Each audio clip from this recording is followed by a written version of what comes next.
ఆరోగ్యానికి అడ్రస్ మారింది. Out fit ధరిస్తున్నారా మరి? పూర్తి వివరాలకు చదవండి రేపటి సాక్షి దినపత్రిక. విజయవాడలో వరదలు సృష్టించిన విలయం అంత ఇంత కాదు. జనజీవనాన్ని పూర్తిగా అస్తవ్యస్తం చేశాయి. చాలా ఇళ్లలో సామగ్రి పనికి రాకుండా పోతే వేల కొద్దీ వాహనాలు దెబ్బతిన్నాయి.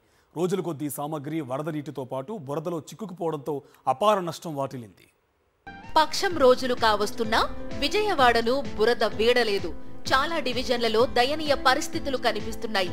బుడమేరు వాగు ముంచెత్తడంతో అపార నష్టం వాటిల్లింది. ఇళ్లలోని సామాగ్రి వాహనాలు పూర్తిగా దెబ్బతిన్నాయి. బెజవాడ వ్యాప్తంగా దాదాపు 80,000 సామాగ్రి, 54,000 వాహనాలు వరద ధాటికి పనికి రాకుండా పోయాయి.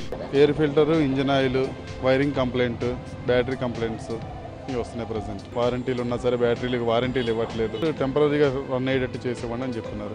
సో మేము కూడా అంతవరకే చేసిస్తున్నాం. వన్స్ ఒకసారి బండి మునిగిందంటే మాత్రం మళ్ళీ ప్రాబ్లమ్స్ కంపల్సరీ వస్తుంది. అది ఓవరాల్గా ఇంజిన్ చేసుకోవాలంటే ఒక్కో బండికి వచ్చేసి ఒక కాస్ట్ ఉంటుంది. అబౌట్ 10,000 పైన అవుతుంది. Future problems. రెక్కలు ముక్కలు చేసుకుని బతికే పేదలపై వరద పిడుగులా వచ్చి పడింది. ఒక్కో కుటుంబం దాదాపు 2 నుంచి 3 లక్షల వరకు సామాగ్రిని నష్టపోయింది. ఇళ్లల్లోకి చేరిన భారీ వరద కారణంగా 31,000కు పైగా ఫ్రిజ్లు, 26,545 టీవీలు, 20,000కు పైగా వాషింగ్ మెషీన్లు డ్యామేజ్ అయ్యాయి. ఏమైనా వండుకునే స్టవ్వులతో సహా మొత్తం పోయినాయి సార్. మాకు సామాన్లు ఏమీ మిగలలేదు సార్. నిలువున ఎంత నష్టం అంటే మాకు అంత నష్టం జరిగింది. పూడ్చుకోలేండి. మాకు అమ్మా నాన్న లేరు. మేము 3 ఆడపిల్లలు. అక్కకు మ్యారేజ్ అయిపోయింది. మేము 2 ఉండిపోయాం. కనీసం ఏమీ మిగిలిలేని పరిస్థితి. మాది ఎవరికి చెప్పుకోలేని పరిస్థితి. అటు భారీ వరదతో పాటు బురద కూడా చేరి 2 వీలర్స్ నుంచి భారీ వాహనాల వరకు భారీగా దెబ్బతిన్నాయి. 10 రోజులకు పైగా నీటిలో ఉండడంతో ఎందుకు పనికి రాకుండా పోయాయి. 36,923 2 వీలర్స్, 5,000కు పైగా ఆటోలు, 2,000 4 వీలర్స్, మరో 9,000 ఇతర వాహనాలు డ్యామేజ్ అయ్యాయి. 8,000 అలాగవుతుంది. ఇంజిన్ బోర్ అయిపోతుంది. ఆయిల్ అవన్నీ స్టక్ అయిపోతున్నాయి. వీళ్ళు చేయడానికి కూడా చాలా ఇబ్బంది పడతా చేసి మాకు అందజేస్తున్నారు. పొద్దున ఎప్పుడు 7ంటికి వస్తే ఈ టైం దాకా కూర్చోవాల్సి వస్తుంది. పేర్లు అవి రాసుకున్నారు, సర్వీసింగ్ అవి చేపిస్తా అంటున్నారు, కానీ ఇప్పుడు దాకా ఎవరు వచ్చి చెప్పలా, ఏమీ చేయలే. సింగ్ నగర్, పాయకాపురం, న్యూ రాజరాజేశ్వరిపేట, బాంబే కాలనీ ప్రాంతాల్లోని ప్రజల పరిస్థితి మరీ దయనీయంగా మారింది. ప్రస్తుతం వరద తగ్గడంతో తమ వాహనాలను రిపేర్ చేయించుకునేందుకు వాహనదారులు నానా అవస్థలు పడుతున్నారు. రిపేర్లకు ₹1,000 ఖర్చు చేయాల్సి వస్తోందని ఆవేదన వ్యక్తం చేస్తున్నారు. అప్పు తీసుకురావడం సార్ ఎవరో ఇవ్వట్లేదు.